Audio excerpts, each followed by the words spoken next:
ጀማሉ የደሞዝ ማሻሻያው በአንድ ዓመት ጊዜ ውስጥ ለሁለተኛ ጊዜ የተደረገ ጭማሪ መሆኑን አንስተው የመጀመሪያው ዙር ዝቅተኛ ተከፋይ የሆኑ ሰራተኞች ላይ ብቻ ያተኮረ እንደነበር አስታውሰዋል። የአሁኑ የደሞዝ ማሻሻያ ግን የመንግስት ተሿሚዎችንና ተመራጮችን ጨምሮ ሁለቱንም ሰራተኛ ከግምት ውስጥ ባስገባ መልኩ የተሰራ መሆኑን ገልጸዋል። ይህም የተጀመረውን የሲቪል ሰርቪስ የሪፎርም ውጤታማ በሆነ መልኩ ተግባራዊ ለማድረግ ትልቅ አቅም ይሆናል ብለዋል። በከተማ ደረጃ ለሁሉም ተቋማት ወደ ተግባር እንዲገቡ አቅጣጫ የተቀመጠ መሆኑን አንስተው አዲሱ የደሞዝ ማሻሻያ በዚህ ሳምንት ግፋቢል እስከ ጥቅምት 15 ቀን ወደ ተግባር እንደሚገባ አስታውቀዋል።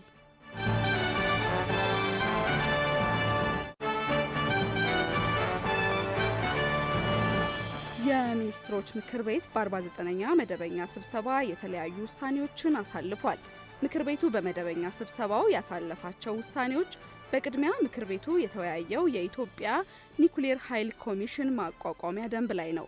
ኮሚሽኑ ሀገራችን የኒኩሌር ቴክኖሎጂን ለሰላማዊ መንገድ ከዓለም አቀፍ ማዕቀፎች ጋር በተጣጣመ መልኩ በኤሌክትሪክ ኃይል ተደራሽነት፣ በኢንዱስትሪ ልማት፣ በምግብ ዋስትና፣ በጤና አገልግሎት፣ በሳይንስና ምርምር ዘርፎች ላይ ለመጠቀም የምታደርገውን ጥረት የመምራትና የማስተባበር ኃላፊነት እንዲኖረው ተደርጎ ደንቡ ተዘጋጅቶ ቀርቧል። ምክር ቤቱም በጉዳዩ ላይ በሰፊው ከተወያየበት በኋላ ደንቡ በነጋሪት ጋዜጣ ታትሞ ከወጣበት ቀን ጀምሮ ተግባራዊ እንዲደረግ በሙሉ ድምፅ ወስኗል። በመቀጠል ምክር ቤቱ የተወያየው የኢትዮጵያ ውሃ ቴክኖሎጂ ኢንስቲትዩት ለሚሰጣቸው አገልግሎቶች የሚከፈል የአገልግሎት ክፍያን ለመወሰን በወጣ ደንብ ላይ ነው። ተቋሙ የሚሰጣቸውን የምርምር፣ የቴክኖሎጂ ሽግግር፣ የተግባር ተኮር ስልጠናና ማማከርና የስፔሻላይዝድ ላቦራቶሪ አገልግሎቶች በተመጣጣኝ ዋጋ ለህብረተሰቡ በማቅረብ ወጪውን በሙሉ ሸፍኖ የውስጥ ገቢውን ለማሳደግ እንዲችል የአገልግሎት ክፍያ ደንብ ተዘጋጅቶ ቀርቧል። ምክር ቤቱን በጉዳዩ ላይ በሰፊው ከተወያየበት በኋላ ደንቡ በነጋሪት ጋዜጣ ታትሞ ከወጣበት ቀን ጀምሮ ተግባራዊ እንዲደረግ በሙሉ ድምፅ ወስኗል። በመጨረሻ ምክር ቤቱ የተወያየው የኢትዮጵያ የአደጋ ስጋት ምላሽ ፈንድ ጽህፈት ቤትን ለማቋቋምና የሚሰበሰበውን የፈንድ ገቢ መጠን ለመወሰን የወጣ ደንብ ላይ ነው። የኢትዮጵያ የአደጋ ስጋት ምላሽ ፈንድ ጽህፈት ቤት በአዋጅ ቁጥር 1386 ህዝባር 2017 የተቋቋመውን የአደጋ ስጋት ምላሽ ፈንድ ለማስተዳደር የሚቋቋም ሲሆን የሚሰበሰበውን የፈንድ ገቢ መጠን ለመወሰን እንዲቻልም ደንቡ ተዘጋጅቶ ቀርቧል። ምክር ቤቱም በጉዳዩ ላይ በሰፊ ከተወያየበት በኋላ ደንቡ በነጋሪት ጋዜጣ ታትሞ ከወጣበት ቀን ጀምሮ ተግባራዊ እንደሚደረግ በሙሉ ድምፅ ወስኗል።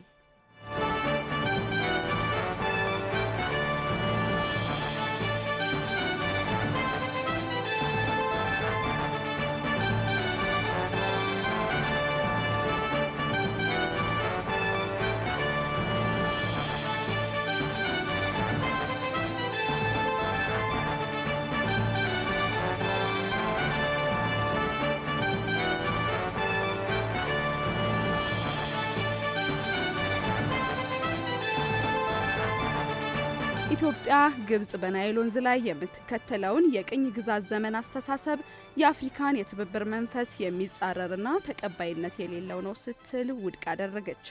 የውሃና ኢነርጂ ሚኒስቴር ባወጣው መግለጫ እንደገለጸው ግብጽ ከናይል ተፋሰስ ሀገራት ጋር በውሃ ፕሮጀክት ዘርፍ በትብብር እየሰራሁ ነው በሚል ያስተላለፈችው መልእክት ፍጹም የተሳሳተና መሰረተ ቢስ ነው። ግብጽ በአባይ ወንዝና በታላቁ የኢትዮጵያ ህዳሴ ግድብ ዙሪያ ያላትን ጸባጫሪ አቋም አጠናክራ መቀጠሏንም አመልክቷል። ከሰሞኑ የግብጽ ከፍተኛ ባለስልጣናት ሀገሪቱ ከናይል ተፋሰስ ሀገራት ጋር በከርሰ ምድር ውሃ እንዲሁም በዝናብ ውሃ መሰብሰቢያ ፕሮጀክት ልማት ዘርፍ በትብብር እየሰራች እንደምትገኝና ለተፋሰሱ ሀገራት ድጋፍ እያደረገች እንደሆነ መግለጿን ተጠቅሷል። በዚህም ግብጽ ከናይል ተፋሰስ ሀገራት የአባይ ወንዝ ተጠቃሚነት ድጋፍ እንዳላት ለማሳየት መሞከሯን ነው ሚኒስቴሩ አጽንኦት የሰጠው። ግብጽ ከናይል ተፋሰስ ሀገራት ጋር ምንም አይነት የውሃ ፕሮጀክት ትብብር የላትም ያለው ሚኒስቴሩ በግብጽ ባለስልጣናት የተደረገው ንግግር ግን ግብጽ ከተፋሰሱ ሀገራት ጋር ያላትን የግንኙነት እውነታ ያዛባ ነው ተብሏል። በውሃ ሀብት ልማት በትብብር ለመስራት የሁሉም የናይል ተፋሰስ ሀገራት የናይል ወንዝን በፍትሐዊነት የመጠቀም ይሁንታ እንደሚያስፈልግ በመግለጽ የግብጽ ምናባዊ የትብብር ፕሮጀክት ግን እውቅና እንደሌለው አስታውቋል። ግብጽ በአባይ ወንዝ ላይ ባላት የቅኝ ግዛት ዘመን አስተሳሰብ በውሃ ሀብት ዘርፍ ትብብርንና ዲፕሎማሲን ከመምረጥ ይልቅ ኢትዮጵያን የማፍረስና የማግለል የከሸፈና የተሳሳተ ፖሊሲ እየተከተለች እንደምትገኝ አስገንዝቧል። ላለፉት 10 ዓመታት ኢትዮጵያና የናይል ተፋሰስ ሀገራት በዓለም አቀፍ ድንበር ተሻጋሪ ወንዞች የሕግ ማዕቀፍ ከግብጽ ጋር በትብብር ለመስራት ቢሞክሩም ግብጽ ግን በአባይ ወንዝ የጋራ ተጠቃሚነት መርህ ለመስማማት ፍቃደኛ ሳትሆን መቆየቷን መግለጫው አስታውሷል። ግብጽ በአባይ ወንዝ የውሃ ሙሌትና የአባይ ወንዝ ተፋሰስ የትብብር ማዕቀፍ ስምምነት ላይ ከሌሎች የተፋሰሱ ሀገራት በተለየ ለሶስትዮሽ ድርድሮች ፊቷን አዙራ መቆየቷም ተጠቅሷል።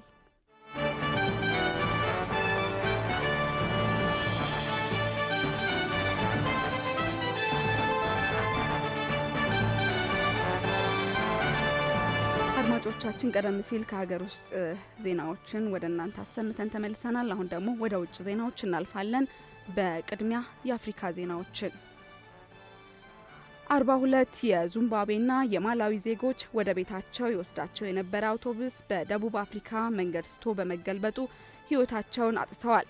አደጋው የተከሰተው አውቶቡሱ በደቡብ አፍሪካ ሊምፖፖ ግዛት ውስጥ በሚገኘው የኤን አውራ ጎዳና ላይ በተራራማ ክፍል ውስጥ ሲዘዋወር መሆኑን የአካባቢው የትራንስፖርት ባለስልጣን ጠቅሶ አፍሪካ ኒውስ አስነብቧል።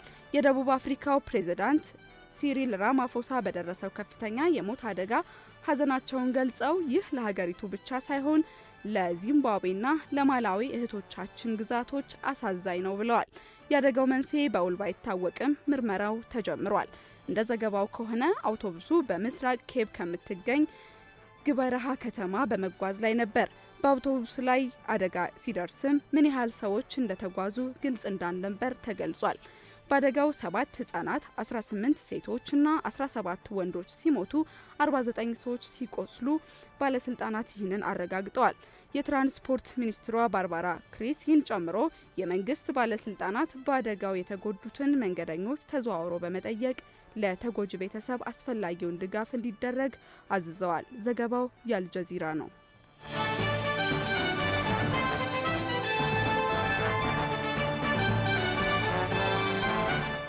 የማዳጋስካሩ ፕሬዝዳንት በሀገሪቱ የገጠማቸውን ከፍተኛ ተቃውሞ ተከትሎ ለደህንነታቸው ሲባል የማይታወቅ ስፍራ መደበቃቸው አነጋጋሪ ሆኗል።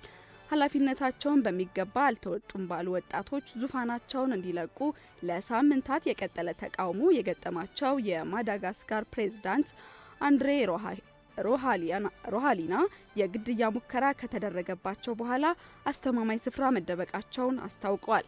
በግል የፌስቡክ የትስስር ገጻቸው በቀጥታ ባስተላለፉት መልእክት የወታደራዊ መኮንኖችና ተቃዋሚ የፖለቲከኞች ቡድን ግድያ ሊፈጽሙብኝ ማሴራቸውን ደርሼበታለሁ ሲሉ ተናግረዋል።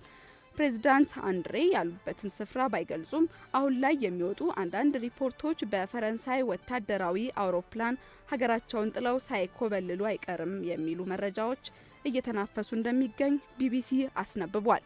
በዋናነት በወጣት ሰልፈኞች ለተከታታይ ሳምንታት የተደረገው ሀገራዊ ተቃውሞ ፕሬዝዳንቱን ከስልጣን ማንሳትን ኢላማ በማድረግ የተካሄደ እንደነበር በስፋት ተጠቅሷል። ፕሬዝዳንቱ ካቢኔያቸውን በመበተንና ሌሎች እርምጃዎችን በመውሰድ ጀንዚማዳ በመባል የሚታወቁትን ወጣት ተቃዋሚዎች ለማረጋጋት ያደረጉት ጥረት ባይሳካላቸው ወታደራዊ እርምጃዎችን በመጠቀም ሀገረ መንግስትን መናድ ወንጀል ነው ሲሉ መውቀሳቸውም ይታወሳል። ዘገባው የቢቢሲ ነው።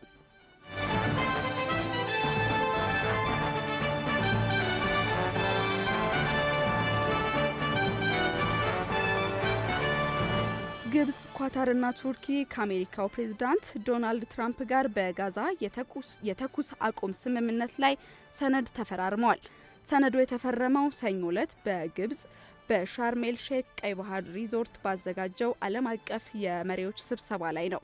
እስራኤልና ሐማስ እስረኞችን ከተለዋወጡ ከሰዓታት በኋላ እሳቸውና የክልሉ መሪዎች በጋዛ የተኩስ አቁም ስምምነትን ለማስፈን የተፈራረሙትን መግለጫ ሲፈርሙ ትራምፕ ለመካከለኛው ምስራቅ ታላቅ ቀን ነው ሲሉ አወድሰዋል። በጉባኤው ላይ ከ2 ደርዘን በላይ የዓለም መሪዎች በተቀመጡበት ወቅት ትራምፕ ይህ ለዓለም ታላቅ ቀን ነው፣ ለመካከለኛው ምስራቅ ታላቅ ቀን ነውም ብለዋል። ትራምፕ ከመፈረሙ በፊት ሰነዱ ሕጎችንና ደንቦችንና ሌሎች ብዙ ነገሮችን ይገልጻል በማለት 2 ጊዜ ደጋግመው ይቀጥላል ብለዋል።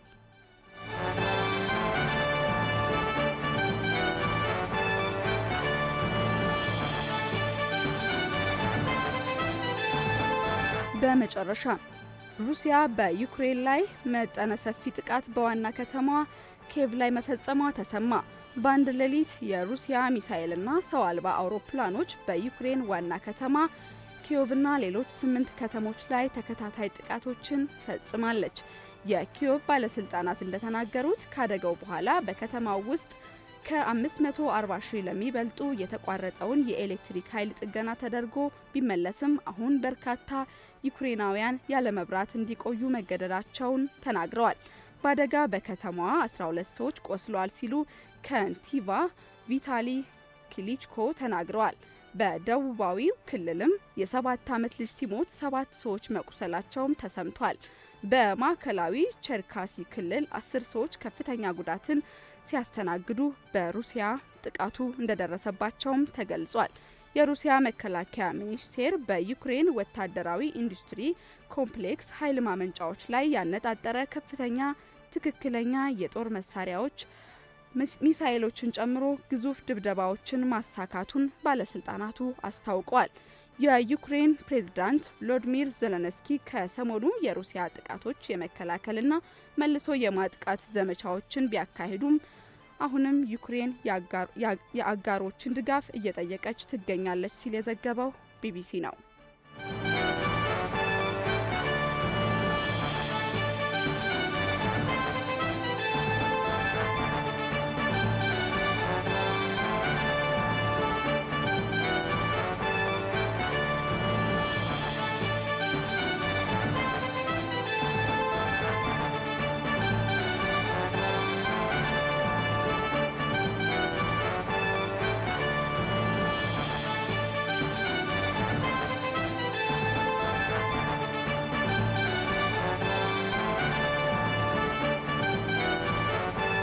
አድማጮቻችን ቀደም ሲል ከሀገር ውስጥና ከባህር ማዶ እንዲሁም አፍሪካንና ዓለም አቀፍ የሆኑ ዜናዎችን ወደ እናንተ እያደረስን እንገኛለን። አብራችሁን ስለሆናችሁ እጅግ እናመሰግናለን። የዛሬው የዕለተ ማክሰኞ የጥቅምት 4 ቀን 2018 ዓ.ም የትርታ 600 የምሳሳ ዜናዎች እነዚህን ይመስላሉ። በቀጣይም ደግሞ በዝርዝር የተመለከትነው ጉዳይ ይኖረናል። ጉዳዩም የሚያተኩረው እንግዲህ የእናቶችን ድህረ ወሊድና ቅድመ ወሊድ በተመለከተ ሲሆን ይህንንም ደግሞ በባለፈው ዝግጅታችንም በዳሰሳ መልክ ወደ እናንተ አድርሰናል። ድህረ ወሊድና ቅድመ ወሊድን በተመለከተ ያዘጋጀልን ባልደረባችን መዲን ሸረፋ ሲሆን እንደሚከተለው ይቀርባል። በዓለም ላይ በቀን 362437 ህጻናት እንደሚወለዱና በኢትዮጵያ ደግሞ በቀን 11435 ህጻናት በመውለድ ከዓለም 7ኛ ደረጃን እንደምትይዝ የወርልድ ፖፑሌሽን ሪቪው መረጃ ያመለክታል። በኢትዮጵያ የጤና ሚኒስቴር መረጃ መሰረት ባለፉት 10 ዓመታት በእናቶች ሞት ላይ ለውጥ መኖሩ የተገለጸ ሲሆን የዓለም ጤና ድርጅት፣ የተባበሩት መንግስታት የህጻናት መረጃ ዩኒሴፍና በእናቶችና በጨቅላ ህጻናት ጤና ላይ የሚሰራ ድርጅት በጋራ ያወጡት ሪፖርት እንደሚያመለክተው ከሆነ ከተገቢው ጊዜ ቀድመው የሚወለዱ ልጆች ላይ የሚያጋጥመው ሞት በዓለም ዙሪያ ለሚከሰቱ ጨቅላ ህጻናት ሞት ቀዳሚው ምክንያት እንደሆነ ያብራራል። ይህም ካለጊዜያቸው የሚወለዱ ጨቅላዎች ለተለያዩ የጤና ችግሮች የሚጋለጡ ሲሆን ለዚህም የጤና ተቋማት ጥራት ያለው አገልግሎት መስጠት፣ የአገልግሎት አሰጣጥ የእናቶችና የህጻናት ሞትን ሊቀንስ እንደሚችልም መረጃዎች ያሳያሉ። ይህም እንደሚያመለክተው በኢትዮጵያ በየዓመቱ ወደ 12000 የእናቶች ሞት፣ ለዚህም ክስተት 85% የሚሆኑት የሞት መንስኤዎች ቀጥተኛ የወሊድ ችግሮች መሆናቸውም ተመላክቷል። ከዚህ ጋር ተያይዞም የረጅም ጊዜ ሁኔታዎች ሴቶች ላይ ከወሊድ ጋር የተዛመዱ በሽታዎችን እንደሚያስከትልም ጥናቶች ያሳያሉ። አሁን አንዲት እናት በግል የጤና ተቋም ላይ የቅድመ ወሊድና የድህረ ወሊድ አገልግሎት ለማግኘት ለአገልግሎቱ የሚከፈለው የገንዘብ መጠን ከቀን ወደ ቀን እየጨመረ መምጣቱ የሚነገር ነው። ከዚህ ጋርም ተያይዞ በተለያዩ ጤና ተቋማት የወለዱ እናቶች ጋር በጉዳዩ ላይ ቆይታ አድርገናል። እነሱም ተከታዩን ምላሽ በመስጠት አስተያየታቸውን አጋርተውናል። እሺ፣ አሁን የወለድኩት እኔ 3ኛ ልጅ ነው። አንደኛው የመጀመሪያ ልጄን ክፍለ ሀገር ነበር የወለድኩት፣ አዲስ አበባ ሳልመጣ በፊት ማለት ነው። ሁለተኛውን ግን እዚሁ ጤና ጣቢያ ነበር የወለድኳት። ግን እሷን ስወልዳት ጥሩ አልነበረም። ብዙ ጉለቶች ነበረው። የሚያምር ነገር አልነበረም። ትሪት ብዙ ያደርጉም ነበር። ግን አሁን በጣም ብዙ ለውጦች አሉ። የሚገርምሽ ነገር በቃ የግል ሆስፒታል ያስንቃል። ያለው እንክብካቤ፣ ያለው ክትትሉ፣ ያለው ጽዳቱ፣ ያለው ሁኔታው በሙሉ በጣም ደስ ይላል። እንደውም በቃ ለምን ሰው ከፍሎ እንደሚወልድ ራሱ እኔ ግራ ይገባኛል። በቃ ያለው ሁኔታ በጣም ደስ ይላል ነው የምልሽ። በወሊድ ወቅት እጅግ በጣም ጥሩ ነው። ክትትላቸው አሪፍ ነው። ባለሙያዎቹ ስነ ምግባራቸውም ደስ ይላል። እሺ ያው እንግዲህ እኔ መጀመሪያ ልጅን የተገላገልኩት በአፕሮስ ጎበና ሆስፒታል ነው፣ የመንግስት ሆስፒታል። በእውነት ለመናገር በጣም ጥሩ እንክብካቤ ነበር ያደረጉልኝ። ነርሶቹም፣ ሬዚደንት ሐኪሞች ሁሉም በጣም ጥሩ ነበሩ። ለእኔ ክትትሌም እዛው ነበረ። በጣም ጥሩ ነበር። ያው ሰምታይምስ ትንሽ ሰው ይበዛል አልትራሳውንድ ጋር ምናምን ብዙ ተጠቃሚ ያለና ያ ትንሽዬ እንትን አለ እንጂ በጣም ጥሩ ነው። በጣም ያው እኔ ፐርሰናሊ ያን ያህል ክፉ ነገር ምንም ነገር አላጋጠመኝም። በጣም ጥሩ ነበረ። እኔ የገጠመኝ እንግዲህ ሰዎች የተለያየ እንትን ሊኖራቸው ይችላል። እኔ በጣም ጥሩ ነበረ።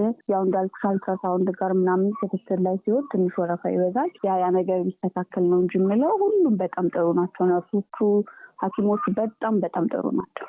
ከዚህ ጋር በተያያዘ ስለ ጉዳዩ የአገልግሎቱ ተጠቃሚ የሆኑ እናቶችም በመንግስት የጤና ተቋማት የአገልግሎት አሰጣጥ እንደተሻሻልን ጠቅሰው ነገር ግን የሕክምና መሳሪያዎች እጥረት መኖሩን አንስተዋል። በዚህ ዙሪያ በአዲስ አበባ ከተማ የሚገኙ የመንግስትም ሆነ የግል ጤና ተቋማት የጤና አገልግሎት አሰጣጥ ምን ይመስላል፣ እንዲሁም የጤና ቢሮ በእነዚህ አገልግሎት ሰጪ ተቋማት የአገልግሎት ጥራት እንዲኖር ምን አይነት ክትትልና የቁጥጥር ስራዎች እየተሰሩ ነው ስንል የአዲስ አበባ ጤና ቢሮ የእናቶችና ህጻናት ክትትል ኃላፊን ጠይቀን ተከታዩን ማብራሪያ ሰጥተውበታል።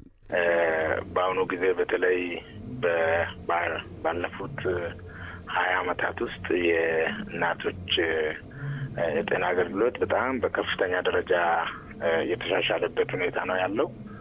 ያም ከ1993 በእኛ አቆጣጠር ማለት ነው ከ1000 በላይ የእናቶች ሞት ከ1500 በላይ በመቶ ሺህ በአሁኑ ጊዜ በተለይ ባለፉት 20 ዓመታት ውስጥ የእናቶች የጤና አገልግሎት በጣም በከፍተኛ ደረጃ የተሻሻለበት ሁኔታ ነው ያለው። ይሁንና የእናቶችና ህጻናትን ሞት ለመቀነስ እናቶች የቅድመ ወሊድ ክትትሎችን በየጤና ተቋማት በመሄድ በጊዜውና በአግባቡ ክትትል ማድረግና አገልግሎቶችን መጠቀም እንደሚኖርባቸው ባለሙያዎች ማሳሰባቸውን ባልደረባችን ብርቱካን ዋልታ ንጉስ ያነጋገረቻቸው ኃላፊዎች ጠቅሰዋል።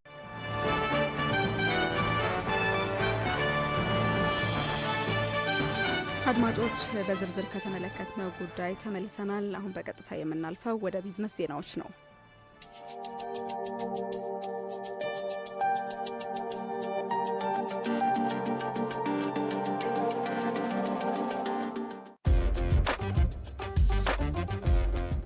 በታላቁ የኢትዮጵያ ህዳሴ ግድብ ላይ የተፈጠረውን ንጋት ሰው ሰራሽ ሐይቅ ለኢትዮጵያ ሰፊ በረከት ይዞ መጥቷል ሲሉ የውሃና ኢነርጂ ሚኒስትር ዶክተር ሀብታሙ ኢተፋ አሳወቁ።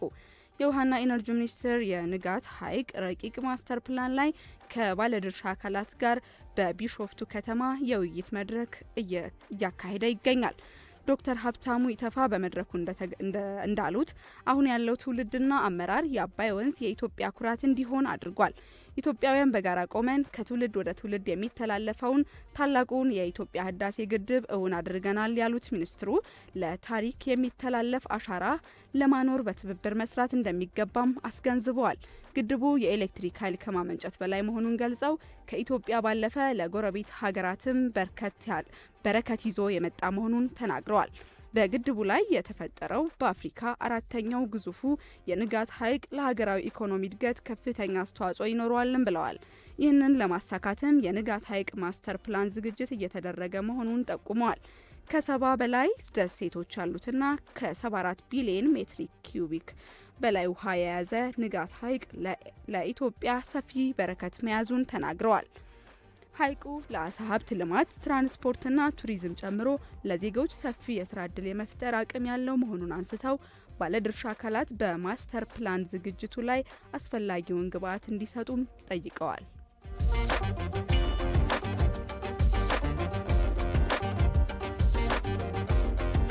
ብሔራዊ ባንክ የውጭ ምንዛሬ ጨረታ በዛሬው ዕለት እንደሚካሄድ አስታውቋል። ባንኩ የውጭ ምንዛሬ ፍሰት የቀጠለ በመሆኑ የውጭ ምንዛሬ አቅርቦት በአዲሱ በጀት ዓመትም ተጠናክሮ ይቀጥላል ብሏል።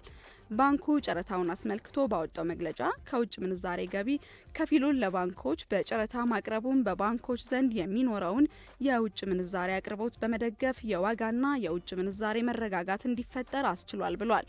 ባንኩ ለዛሬው ጨረታ $150 ሚሊዮን ያዘጋጀ ሲሆን በጨረታው የሚሳተፉ አካላት የጨረታ ሰነዳቸውን ከ4 ሰዓት ጀምሮ እስከ 6 ሰዓት ድረስ ማስገባት እንደሚችሉም ገልጿል። የጨረታ ውጤቱም በዛሬው ዕለት እስከ ቀኑ 9 ሰዓት ላይ ይፋ እንደሚሆን ነው የተገለጸው።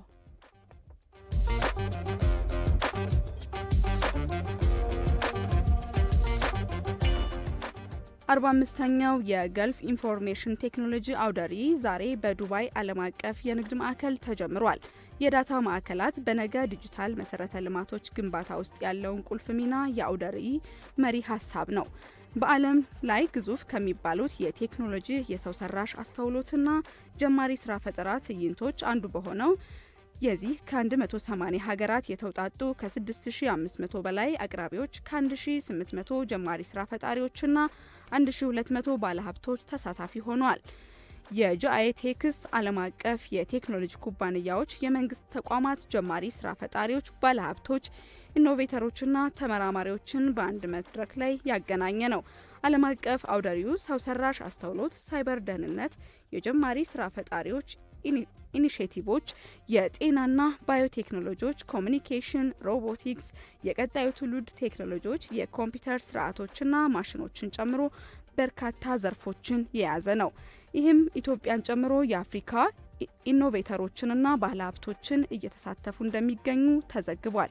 እስከ ጥቅምት 7 ቀን 2018 ዓ.ም በሚቆየው ዓለም አቀፍ እውነት በዋናነት የሰው ሰራሽ አስተውሎት ላይ መሰረት ያደረጉ ፈጠራዎች እንደሚቀርቡና በዘርፉ ላይ ትኩረት ያደረጉ ውይይቶች እንደሚካሄዱም ተመላክቷል።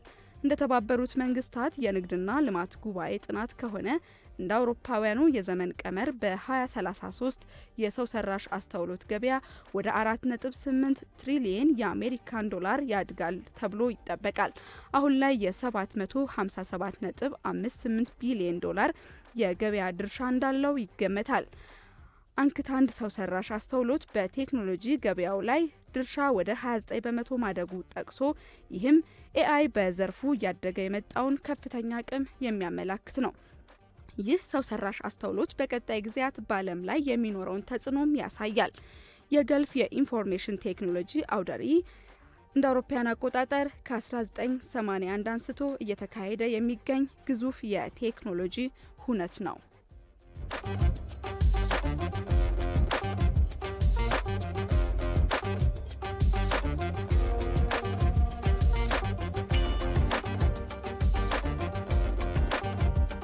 አድማጮቻችን የቢዝነስ ዜናዎቻችን ያዳመጣችኋቸውን ይመስሉ ነበረ። በመቀጠልም ደግሞ ወደ ስፖርታዊ መረጃዎች እናመራለን።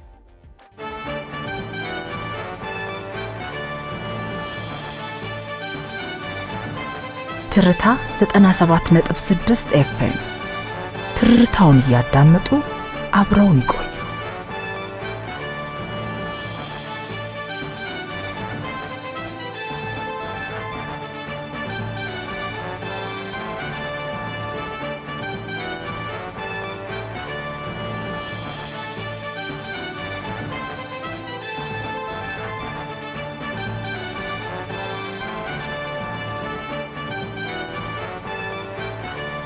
የተወደዳችሁ አድማጮቻችን ቀደም ሲል የሀገር ውስጥና የውጭ ዜናዎችን እንዲሁም የቢዝነስ ዜናዎችን ያሰማናችሁ ሲሆን አሁን ደግሞ ስፖርታዊ መረጃዎችን ወደ እናንተ የምናቀርብበት ሰዓት ላይ ደርሰናል። ባልደረባችን አህመዲን ሸረፋ ስቱዲዮ ተገኝቶ የስፖርት መረጃዎችን ያቀርብልናል። አመሰግናለሁ ብርቱካን። እንደምን አረፈዳችሁ አድማጮቻችን። በተለይ የአፍሪካ ሀገራትና አውሮፓ ሀገራት ለዓለም ዋንጫ የሚያደርጉትን የማጣሪያና እንዲሁም ደግሞ የመሸናነፍ ውጤቶችን በማስቀደም እንቀጥላለን። ቀዳሚ የምናረጋት ኬፕ ቨርዴ ለመጀመሪያ ጊዜ ለዓለም ዋንጫ ማለፏን አረጋግጣለች። የኬፕ ቨርዴ ብሔራዊ ቡድን ከስቱዋኒ ጋር ያደረገውን የዓለም ዋንጫ ማጣሪያ የመጨረሻ ጨዋታውን 3-0 በሆነ ውጤት ማሸነፍ ችሏል። ድሉን ተከትሎ ኬፕ ቨርዴ ምድቧን በበላይነት በማጠናቀቅ ለ2026 ዓለም ዋንጫ ውድድር ማለፍ ችላለች። በ600 ሺህ የሚጠጋ ህዝብ ቁጥር ያላት ኬፕ ቨርዴ በታሪኳ ለመጀመሪያ ጊዜ ለዓለም ዋንጫ በማለፍ ታሪክ ሰርታለች። ኬፕ ቨርዴ በተጨማሪም ለዓለም ዋንጫ ማለፍ የቻለች በታሪክ ሁለተኛዋ ትንሽ ሀገር በመሆን ደማቅ ታሪክን መጻፍ ችላለች። ኬፕ ቨርዴ ከጋና፣ አልጄሪያ፣ ግብጽ፣ ሞሮኮና ቱኒዚያ በመቀጠል ለዓለም ዋንጫ ያለፈች ስድስተኛዋ አፍሪካዊቷ ሀገር መሆን ችላለች። በሌላ ከዚሁ የዓለም ዋንጫ ማጣሪያ ውድድሮች ጋር በተያያዘ በሌላ ዜና ሳኦ ቶሜ ከ3 ዓመት በኋላ ማሸነፍ ችላለች። የሳኦ ቶሜ ብሔራዊ ቡድን ከማላዊ ጋር ያደረገውን የዓለም ዋንጫ ማጣሪያ የመጨረሻ ጨዋታ 1-0 ማሸነፍ ችሏል። ይህንንም ተከትሎ ሳኦ ቶሜ ከ3 ዓመት ከ7 ወር በኋላ የመጀመሪያውን ጨዋታዋን ማሸነፍ ችላለች። ይህም ትልቅ ለውጥ እንደሆነ እየተነገረላት ይገኛል። የአፍሪካ ሁለተኛው አነስተኛ ሀገር ሳኦ ቶሜ ምንም እንኳን የምድቡን መጨረሻ ደረጃ ላይ ይዛ ብታጠናቅቅም ትልቅ እድል ሆኖ ተመዝግቦላታል። ሌላኛዋ ሶስተኛ ሀገራት ለዓለም ዋንጫ ለማለፍ የተፋጠጡበት ምድብ ነው። 3 ሀገራት የአንዱ ነጥብ መጣል ለአንደኛው የማለፍ እድል እንደሚከፍትለት ይጠበቃል። በዚህም በአፍሪካ ሀገራት የዓለም ዋንጫ ማጣሪያ ምድብ 3 ላይ የሚገኙት ቤኒን፣ ደቡብ አፍሪካና ናይጄሪያ ወደ ዓለም ዋንጫ ለማለፍ የሚያደርጉት ጨዋታ በእጅጉ ይጠበቃል። በዓለም ዋንጫ ምንም የተሳትፎ ታሪክ የሌላት ቤኒን ምድቡን በ18 ነጥብ እየመራች ሲሆን ደቡብ አፍሪካና ናይጄሪያ ሁለተኛና ሶስተኛ ደረጃ ይዘው ነው የተቀመጡት። ምሽት 1 ሰዓት ላይ ምድቡን በ17 ነጥብ እየመራች የምትገኘው ቤኒን የራሷን እድል በራሷ ለመወሰን ከሜዳው ውጪ ከናይጄሪያ የምታደርገው ጨዋታ ትልቅ ግምት ተሰጥቶታል። በ14 ነጥብ ሶስተኛ ደረጃ ላይ የተቀመጠችው ናይጄሪያ አሸንፋ የደቡብ አፍሪካ ነጥብ መጣል የምትጠብቅ ሲሆን ቤኒን ካሸነፈች ግን በቀጥታ ማለፏን ታረጋግጣለች። በዚሁ ምድብ የቤኒን ነጥብ መጣል የምትጠብቀው ደቡብ አፍሪካ ከምድቡ ከተሰናበተችው ሩዋንዳ በተመሳሳይ ምሽት 1 ሰዓት ላይ ትጫወታለች።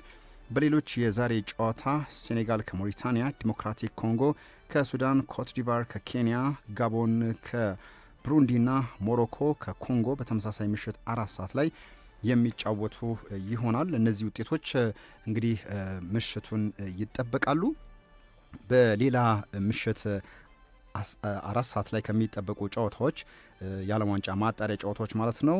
ሲሸልስ ከጋምቢያ፣ አልጄሪያ ከዩጋንዳ፣ ጊኒ ከቦትስዋና፣ ኒጀር ከቤኒን፣ ሶማሊያ ከሞዛምቢክ፣ ደቡብ አፍሪካ ከሩዋንዳ፣ ዲሞክራቲክ ኮንጎ፣ ሱዳን፣ ጋቦንን ከብሩንዲ፣ ኮትዲቫር ከኬንያ፣ ሞሮኮ ከዲሞክራቲክ ኮንጎ፣ ሴኔጋል ከሞሪታኒያ ይጠብቃሉ። በአውሮፓ ጣሊያን ከእስራኤል፣ ላቲቪያ ከእንግሊዝ፣ ፖርቹጋል ከሃንጋሪ፣ ስፔን ከቡልጋሪያ፣ ቱርኪዬ ከጆርጂያ የሚያደርጉት ጨዋታ ይጠበቃል። በሌላ የወዳጅነት ጨዋታ ደግሞ ጃፓን ከብራዚል፣ ፔሮት ፖርቶሪኮ ከአርጀንቲና፣ ካናዳ ከኮሎምቢያ፣ አሜሪካ ከአውስትራሊያ፣ ሜክሲኮ ከኢኳቶሪያል ጊኒን የሚያደርጉት ጨዋታ ይጠበቃል።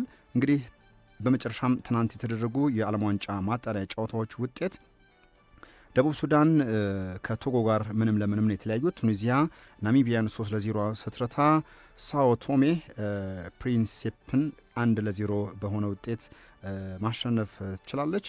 ካሜሮን ከአንጎላ ጋር 0-0፣ ሞሪሺየስ ከሊቢያ 0-0፣ ኬፕ ቨርዴ ከስዊዝላንድ 3-0 ውጤት አሸንፋለች። በአውሮፓ ፈረንሳይ ከአይስላንድ ጋር 2-2፣ ጀርመን ከሰሜን አየርላንድ ጋር ጀርመን 1-0 በሆነ ውጤት አሸንፋለች። የሰዓቱ ስፖርታዊ መረጃዎቻችን እነዚህ ነበሩ። አህመዲን ላደረስከን ስፖርታዊ መረጃ እጅግ እናመሰግናለን። አመሰግናለሁ። የተከበራችሁና የተወደዳችሁ አድማጮቻችን የዛሬ የዕለተ ማክሰኞ የጥቅምት 4 ቀን 2018 የትርታ 600 የምሳሳ ዜናዎችና መረጃዎች ያዳመጣችኋቸውን ይመስሉ ነበር። ቀሪ የትርታ ፕሮግራሞች እስከ እኩለ ሌሊት 6 ሰዓት ድረስ መደመጣቸውን ይቀጥላሉ። እኛ ከወዲሁ ተሰናበትን። ሰናይ ቀን ተመኘን። ትርታ 97.6 ኤፍኤም ትርታውን እያዳመጡ አብረውን ይቆዩ። 97.6 ኤፍኤም ከልቦ የቀረበ